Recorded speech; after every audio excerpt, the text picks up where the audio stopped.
one of 14 colleges to participate in Craig and Mary Rowney's Campus Challenge. The challenge was to make as many voter contacts over a 2-day period as possible. Well, with 4,600 dials made, Loris won, and we were able to bring Mitt Romney to Loris.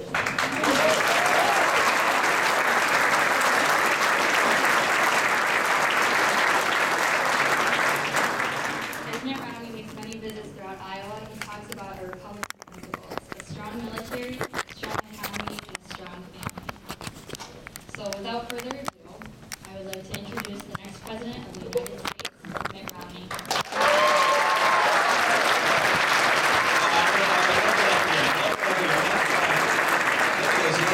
Thank you so much, friends from the straw poll. Thank you for your help. Oh, it's great to be here. Loris College, you guys did the job. 4,600 calls. How many weeks did you have to do that? 1 day? 2 days. Just amazing. I really appreciate the work that you did, the calls that you made, the people that are here today. I guess it's kind of a shock for me to think about the fact that I'm actually running for president, and that the people come out and come see me on a day like this and listen to a politician. It's not where I expected my life to go. I spent my life in the private sector. I'm mostly a dad and a husband, and yet I find myself in a position where I can make a difference for the country at a very critical time. And so my wife and I and our sons and daughters-in-law are really committing ourselves to this campaign and plan on winning. Now, we've got, oh yeah, go ahead, that's all right. There have been some high points and low points. Dubuque actually stands out in my memory for a special reason. My wife and I were on a stage, about 18 inches high in Dubuque. Oh yeah, a couple of you were there. And it had two parts. I was standing on one side, and Ann was standing on the side where the leg hadn't been attached properly. So the leg collapsed, and she fell down and hit herself on her backside. And she got up, and shortly after falling commented, "Well, I fell on the butt in Dubuque," which line she has used a few other places. Her high point, however, I think was Time Magazine. A few weeks ago, they came out with a copy about the possible first ladies.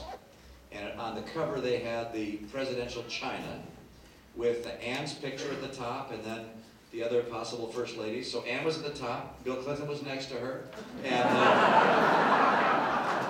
the others around. She thought that was pretty cool, and then she opened the magazine, and the story inside was even better, because it said that Ann Romney looks 10 years younger than she actually is. And it's hard to live with Ann after that picture of that story. Great for her. I got my high point perhaps just a few days ago when Senator Clinton started running an ad in New Hampshire. I'm not sure she's running it here, but it talks about the Republican attack machine attacking her. And it has my picture. I'm in Hillary Clinton's ad. That is really cool. I've always aspired to be a machine, and I guess we're finally getting there. So I do find this to be a thrill to be in this campaign. And the reason is because of the fun in the people you get to meet. You get so much energy and passion and enthusiasm from folks like the people here at Loris College, the students from Mitt team. I appreciate their help. Now and then people ask me, don't you get exhausted? Don't you get wiped out after a full day of campaigning? And you do get sort of physically tired, but I end up with more energy at the end of the day than I started with. As a matter of fact, it comes from all the people you meet, all the connections, all the hands you shake, all the questions and so forth. And at the end of the day, I actually have to read for a half an hour or an hour before I can fall asleep. And thanks to the Gideons, there's good material to put you to sleep when you need it. And so I get a little reading in before I fall off day after day. Now, how is it that I got into this race? Because I did spend my life in the private sector, 25 years in business. And I learned some things in business that I think are helpful in the public sector. One, I learned in business that if all you can do is talk and you can't get the job done, you'll go bankrupt. You'll be out of business, you'll get fired. If the people in the private sector had anything they could teach the people in the public sector, it's don't just talk about it, actually get the job done. And you're only measured by whether you get the job done. Excuses don't work. If you're in a job or you're working on a farm and something doesn't go right, just pointing to the other person you're working with and saying, well, it was really their fault. That may work a couple of times, but after a while they say, no, you guys didn't get the job done, you're gone. So one, get the job done. Two, I've learned, build a team of people who have different backgrounds and experience that will come and debate the issues, insist on data to do their analysis, do analysis, lay out options, argue things out so that you get all the understanding of the upsides and downsides. There's an approach in the private sector that's valuable if you're dealing in issues of great significance. And so I spent my life in the private sector. There's one more thing I mentioned, and that is that the private sector is the real world. It's where every dollar that's created in this country represents a good or service that's been produced in the private sector. It's where most of our citizens live their lives. It's where our kids are raised and people earn the money to put food on the table. And the governmental sector, the public sector, why, it's there as a service organization. It's not the important place. I remember I had dinner in New York with a fellow named Ezra Zilka. He's an immigrant to this country. He moved here in the 1950s, been a very successful business person.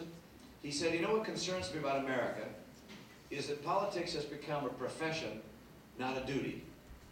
And for me, this race of mine is about a duty, an obligation I feel I owe to a country I love very deeply, at a time where it has extraordinary challenges and where the experiences I've had, having lived in the private sector for 25 years, and then at the Olympics for 3 years, and then as a governor for 4 years, those experiences prepare me in a way to actually get the job done in Washington and bring an entirely different perspective to how we can completely change the way business occurs in our nation's capital. It's got to happen. I'm convinced America is going to change course. I had a professor ask me a few years ago, I'll mention to my college friends here, he said, what do you think were the great inflection points in American history? And I thought it sounded like a final exam question, and I smiled. I said, what do you mean inflection points? I don't know what you mean. And he said, well, if you look at American history, you'll recognize that there have been times when everything seems to change at the same time. When our culture changes, when the nature of competition and our economy changes, when even the manner of warfare changes. And we talked about when those were. One was the Revolutionary days, where we threw off the reins of Great Britain and we redefined the relationship between the citizen and the state. Prior to that time, the idea was the state was the sovereign. The king had the divine right. Remember from high school history? But after the Declaration, we said, no, as a matter of fact, the citizen is the sovereign. God gave to the individual certain inalienable rights. The citizen became the sovereign, and the state became the servant. And that, as the poet said, has made all the difference. We became a land of opportunity, where people came here from all over the world because of our liberties and because of the opportunities of America. And we changed course. We changed course probably during the turn of the century, from the 1800s to the 1900s, as our world overall became largely an industrial world. We went from a overwhelmingly agricultural nation to a largely industrial nation with cities growing and culture changed, even the nature of warfare changed. We're in another inflection point, in my view, where America is going to change course. And the reason is because we're facing such extraordinary challenges that are pushing upon us.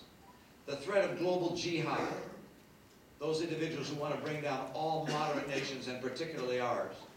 The threat of new competition from Asia, 1 billion people coming into the workforce, hard-working, low-paid, willing to work with limited skill, willing to work hard.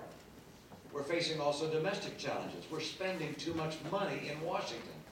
We're using too much oil, too much foreign oil. America sees too many of our schools leaving kids behind, and health care insurance eludes about 47 million of us. And of course our immigration laws, they're not being enforced. And so we have some challenges here and challenges abroad. Because of those challenges, we're going to change course. Now, Senator Clinton says she'll bring change to America. And I think she would change America. Yeah, just not the way you want to go. I think that the right course for America is the course that Ronald Reagan laid out when he became president, and he faced the challenges of his time. He said the right way to overcome the threat of the Soviet Union and global communism is for America to get stronger. And so he strengthened our military, added troops and equipment and technology, and he strengthened our economy. We simply outcompeted the Russians. And he strengthened our homes. He gave us confidence in America again after those Jimmy Carter years, an optimism that brought back the enthusiasm of the American people. And so I look today at the challenges we face and I say, same prescription, strengthen our military. Get us at least 100,000 more active duty personnel and better equipment for them, and by the way, better care for our veterans when they come home. And strengthen our economy.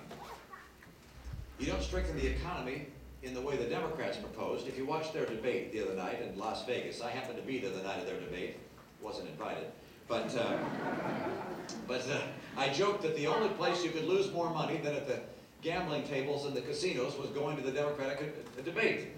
Because all they were talking about was raising taxes. Taxes for Social Security, taxes for health care, taxes on income, taxes for corporations, inheritance taxes. All they're talking about is raising taxes. That's the wrong way to strengthen an economy. You keep the tax burden down so Americans can invest in the future. You kill the death tax once and for all.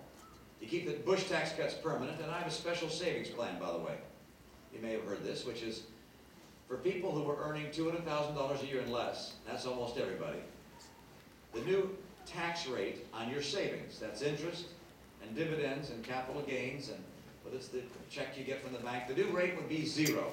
Let people save their money tax-free.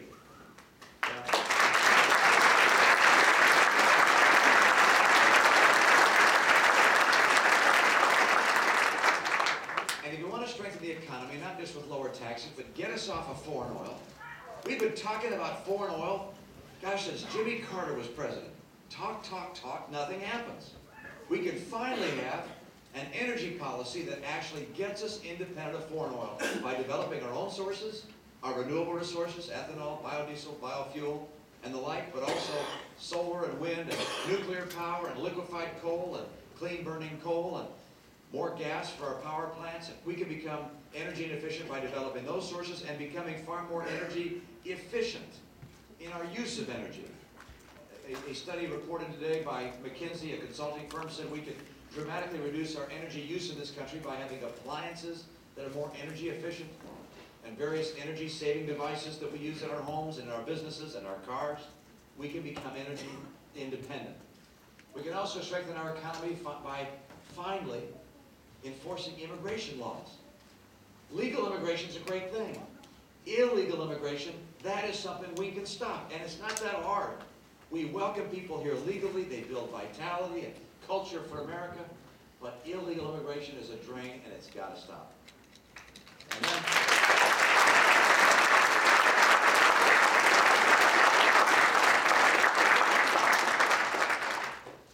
finally, you know, I care very deeply about the values that we share in this nation. I am convinced that the most important work that goes on in America to affect the future of our country is the work that goes on within the four walls of the American home. And if you want a bright future, you want to see strong families with kids learning not just the skills they need to be successful, but also the values they need to have a bright and prosperous future. Now, how do you strengthen families? Well, there are a lot of ways. One is to help with good schools, good health care, and all those kinds of things. But the key, in my view, is to start off with a mom and a dad. I believe that we have to teach our kids that before they have babies, they should get married, and that marriage is between a man and a woman.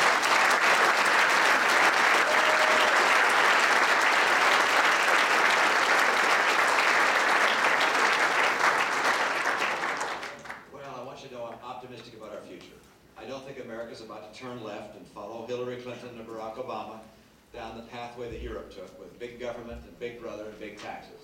I think instead America will stand up for strength again and again. And I think as you see the debates, and it's Hillary and me or whoever it is on that stage, that we will be standing for strength and they'll be standing for policies that would mean American weakness. And strength is always the course we'll take. I have confidence in America, in the American people to do the right thing. We have faced extraordinary challenges before, and we always rise to the occasion.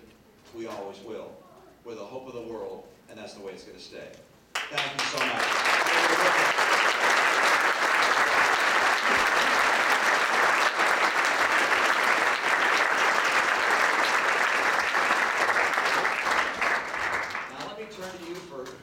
you may have, and there's some folks with microphones here, so the ones with the microphones can actually pick people out here, because it's easier for you with the microphone to know where to go. Please, go right ahead.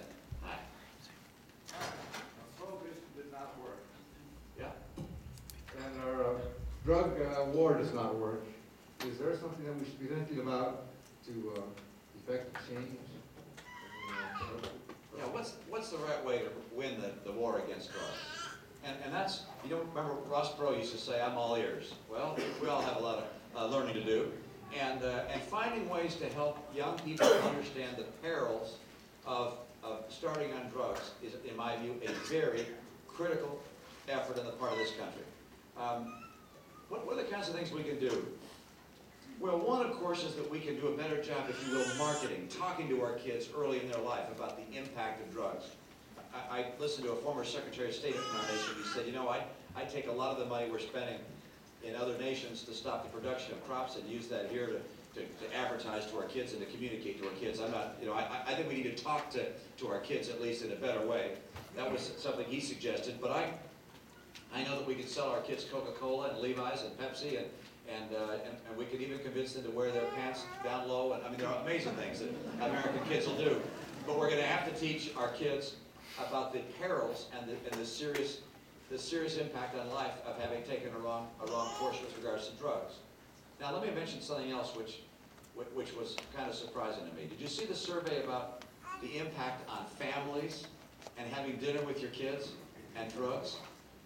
I see a couple of heads nodding. It really surprised me.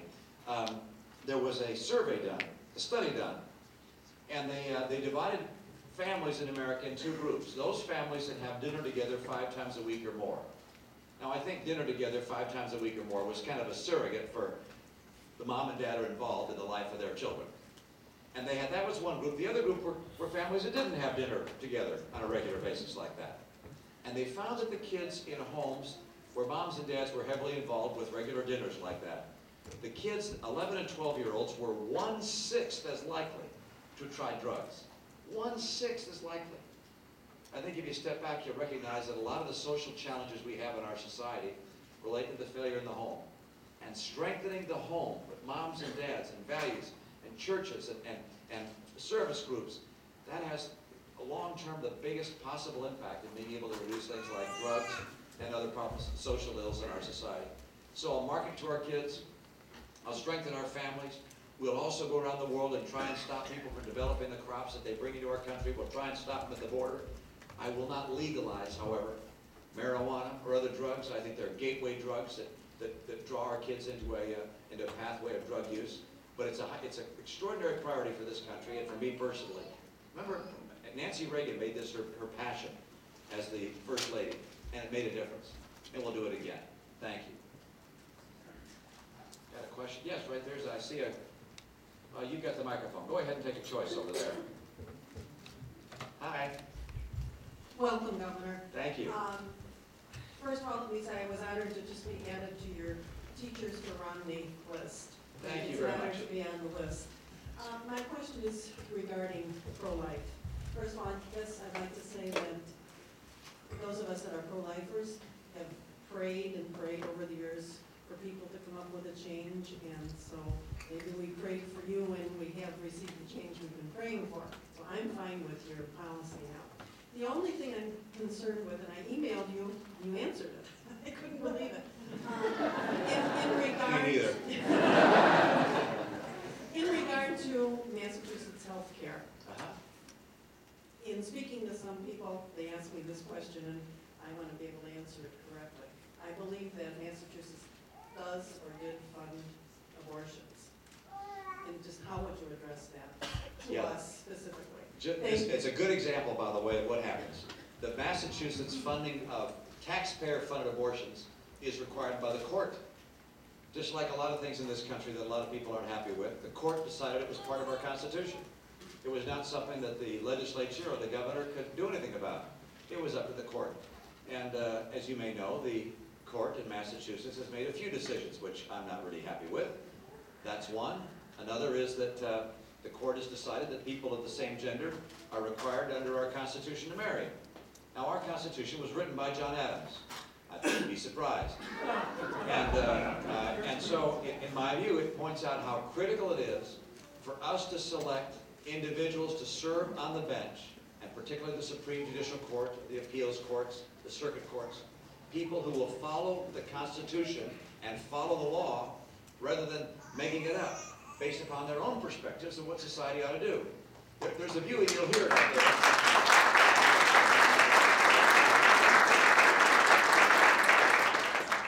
You know that these catchwords, they'll say the Constitution is a living document. What that means is they want to change it. They want it to go in new directions based upon, you know, what they may have heard from their friends or things they've read or just how they think society ought to go. If there's a change needed in the Constitution, then there's a process for making that change. It's an amendment process, which involves the people in a democracy. But they have this view that 9 people in robes ought to be able to change the Constitution. It's wrong. It's not what the founders intended. It's not what all right.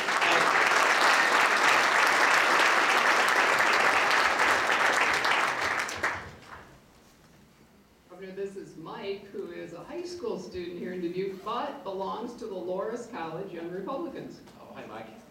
I'd like to start off by saying thank you for coming today. And I don't think there's a better setting to discuss the issue of the soaring cost of college. And students, you know, the 4 years turning to 6 years, and the debts you're paying until you're 30, it's getting ridiculous. I was wondering if you could tell us, or if you have a plan, or what that plan would be, to decrease that, or if there's an initiative out there that you support. Yeah, let me tell you a few things that I do. One, I mentioned the savings plan.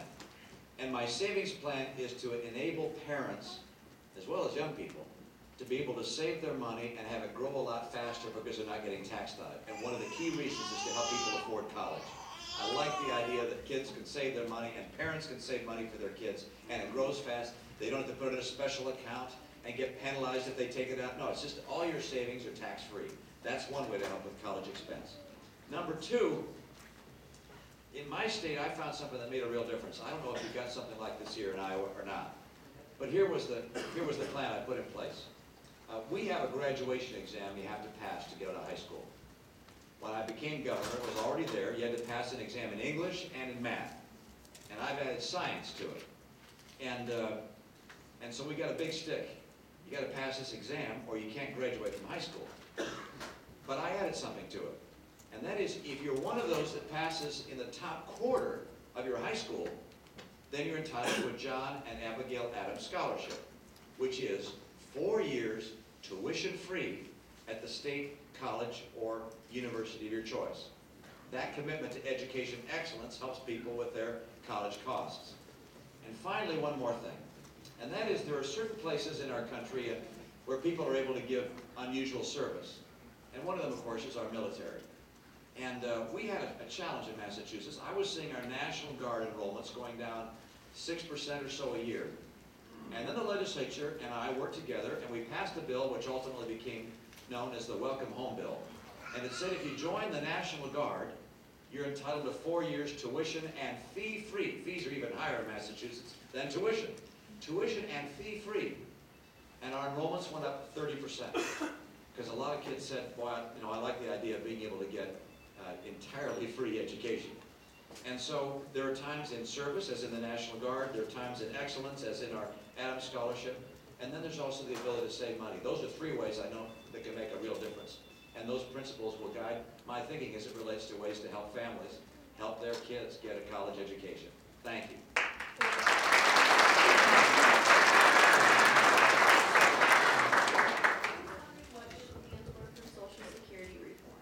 What are my plans for Social Security reform? Well, let me tell you, there are 4 levers you can pull to fix Social Security. That's the good news.